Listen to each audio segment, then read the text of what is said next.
अगर कोई आज एआई सीखना चाहता है कि मुझे सीखनी है एआई, तो कोई ऐसे 3 टूल्स आप हमें बताइए जो बेसिक होती है, बहुत ज़्यादा कॉम्प्लिकेटेड नहीं है और ये 3 टूल से आप मोटा-मोटी एआई को कवर कर लोगे आपके इस एस्पेक्ट ऑफ लाइफ में। 3 टूल अलग-अलग मैं बता सकता हूँ, जब जैसा कि अगेन पर्पस पे डिपेंड करता है। विदाउट नोइंग द पर्पस, मैंने ये सामने वाले की जरूरत क्या है या रिक्वायरमेंट क्या है, उसके बिना मेडिसिन प्रेस्क्राइब करना is not the right thing to do.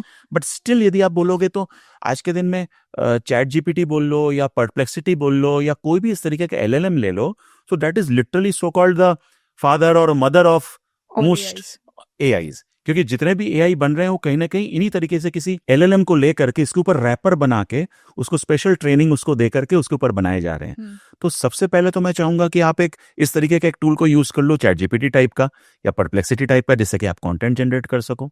Go and use a tool something like maybe Midjourney और Canva to create images and basic designs around it. तो इससे आपका इमेज कवर हो गया, उससे आपका content cover हो गया। और third, may be you should move next level to tools like VO3 और क्लिंग, जहां पर कि जाकर के वीडियोस वगैरह क्रिएट करना सीख जाओ। तो बेसिक यदि आपकी कंटेंट क्रिएशन आपको समझ में आ गया तो आप बहुत कुछ कर पाओगे। डेटा क्रंचिंग वगैरह के लिए you can use tools like Julius और maybe even this ChatGPT is also good enough for basic data crunching. तो बेसिकली आपकी जो भी फील्ड है, आप पहले रिसर्च करो आपके फील्ड में कौन सा एआई चलेगा और फिर उसको, चैट जीपीटी तो है ही, वो तो आपको हर जगह में ही काम आ जाएगा, बेसिक है। इसके अलावा भी कुछ स्पेसिफिक टूल्स आपके नीश के हिसाब से सर्च करो और उसको थोड़ा सीखना शुरू कर दो। हाँ, तो उसके लिए एक वेबसाइट है, मैंने कभी देखी थी, thereisanaIforit.com। तो ये जो क्वेश्चन आपने मेरे से पूछा, you replace me with AI and you can answer those questions. So I immediately got replaced. ऐसा फ्यूचरपीडिया भी है, उसमें भी काफी नीश के हिसाब से। फ्यूचरपीडिया में भी बहुत है। जी जी। एक फ्यूचर टूल्स बोल के भी है।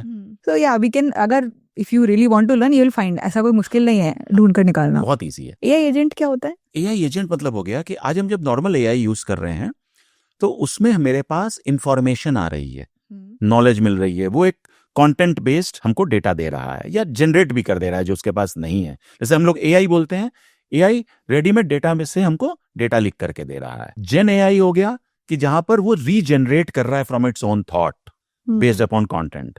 और एआई एजेंट हो गया जहां पर कि वो सिर्फ हमको जनरेट नहीं करके दे रहा है, it is not giving our ideas, it is actually doing it on our behalf. तो आप उससे सिर्फ do it yourself, do it by AI in a sense. जैसे कि आपने एआई को बोला कि भी आप मेरे लिए, एक फर्स्ट स्टेप हुआ कि आप मेरे लिए रिसर्च कर दो, मेरे को स्विट्जरलैंड घूमने जाना है, what is the best possible process और किस जगह जाना चाहिए, क्या खर्चा होना चाहिए, उसने डेस्टिनेशन मेरे को दे दिया पूरी प्लानिंग बना के। अब आपने उसने कहा कि सिर्फ ये नहीं, आप मेरे को एक्चुअली मेक माई ट्रिप पे जाओ, इस जगह जाओ या किसी भी जगह जाओ, आप मेरे लिए go and find the cheapest possible tickets. मैंने उसको डिफाइन कर दी, इस ड्यूरेशन से इस ड्यूरेशन चाहिए, आप मेरे लिए जाके टिकट्स भी बुक कर दो, आप मेरे लिए जाकर के होटल्स भी बुक कर दो। तो वो मेरे लिए बुक करके मेरे को बकायदा मेरा बुकिंग टिकट्स मेरे पास जाएंगे, तो everything is done. So that is AI agent. We can train an AI agent depending on कि हमारे कैसे रिक्वायरमेंट है। हाँ, कैन बी लाइक, अगर मैं चाहती हूँ मेरा ऑटोमेटिकली लिंक्डइन में पोस्ट हो जाए, इसको कर सकते हैं हम लोग पूरा वर्कफ्लो में? हाँ, कर सकते हैं। गाइड कर सकते हो? हाँ, कैसे? आप बिल्कुल कर सकते हैं, लेकिन मैं लिंक्डइन के लिए ना, मैं रिकमेंड करूंगा कि कभी मत करना फिलहाल, क्योंकि लिंक्डइन ऑटोमेशन के बहुत सारे टूल्स अवेलेबल हैं। बट हमने जो देखा, मैंने रियल लाइफ एक्सपीरियंस से देखा है कि LinkedIn is very strict on automation. मैंने काफी सारे अकाउंट्स देखे जो कि क्या होते हैं, लिंक्डइन को आप ज्यादा ऑटोमेशन पे डाल देते हो तो अचानक वन फाइन डे लिंक्डइन आपका अकाउंट जो है ब्लॉक हो जाता है। अब ये भी बहुत जरूरी है कि आपको ये समझना कि ऑटोमेशन कहाँ पे वर्क करेगा, कहाँ पे वर्क नहीं करेगा, कहाँ पे क्या पॉलिसीज हैं। आप मैंने जस्ट ब्लाइंड फोल्डेड, दूसरे प्लेटफॉर्म्स में ये नहीं है, खाली मैंने लिंक्डइन पे अकाउंट्स ब्लॉक होते हुए देखे हैं। ओके, जस्ट बिकॉज बहुत ज्यादा ऑटोमेशन कर दिया। जैसे कि मैंने इसका एक छोटा सा हम लोग ने बनाया था, वो इंटरनेट पर जाएगा, सपोज मेरे को हर दिन ट्विटर पे कुछ पोस्ट करना है, and suppose I have given it 3 topics, entrepreneurship, startups, investment, AI, technology.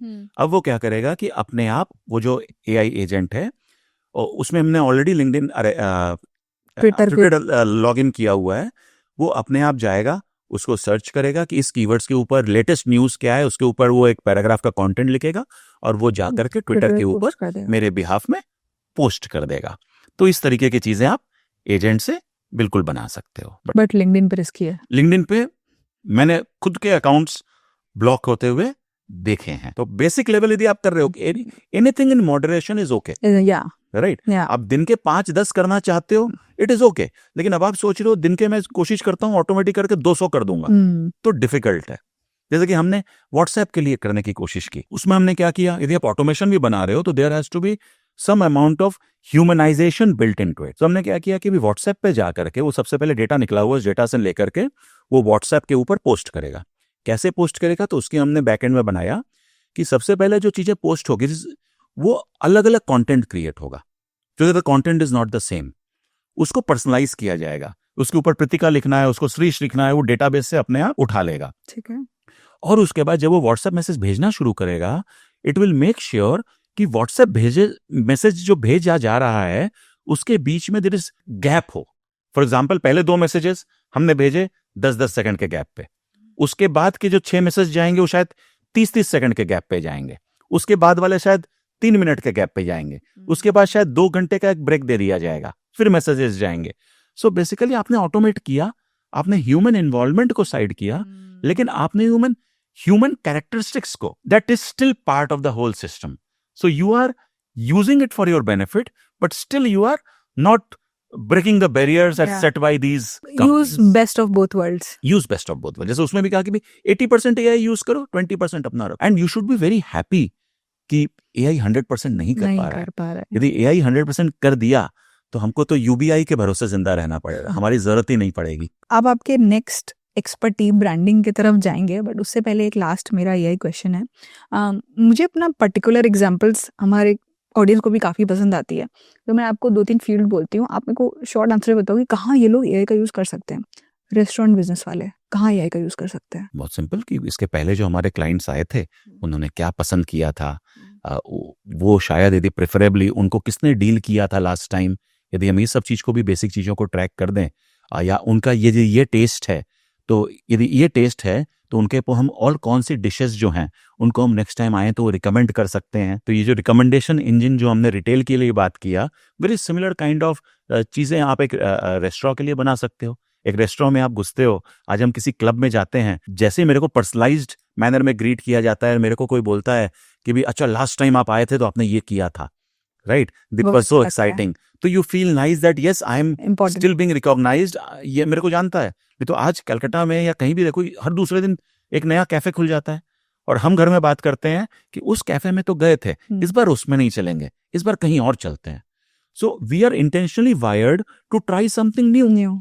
लेकिन यदि कोई जगह पर मेरे को इस तरीके का पर्सनलाइजेशन मिल रहा है, तो मैं अगली बार कोई मेरे घर में गेस्ट आएगा तो just to feel good, to show him कि यार I hold some value in Calcutta, मैं बोलूंगा चल उधर लेके चलता हूँ तेरे को, वहां का बहुत अच्छा है। और वहां पे घुसते ही the moment I am getting extra respect, extra feedback, I increase my reputation, my investment is worth the effort. और आई थिंक रेस्टोरेंट में तो बहुत ज़्यादा एफर्ट डालने की भी जरूरत नहीं, क्योंकि जब आप बिल बनाते हो, नाम है, फोन नंबर है, क्या डिश ऑर्डर किए, सब कुछ अलग से एडिशनल डेटा भी नहीं करना पड़ रहा, you have the data already. Data के नाम पे सिर्फ किसी का नाम और फोन नंबर है, तो एक कुछ डिफरेंट यूनिक तरीका जिससे आपको यूज करना चाहिए इस डेटा को। देखिए, सबसे पहले विदाउट डेटा कुछ नहीं हो सकता। ये जो आपने कहा कि नाम और फोन नंबर है, दिस इज टू मिनिमल, मतलब बहुत ही कम डेटा है ये।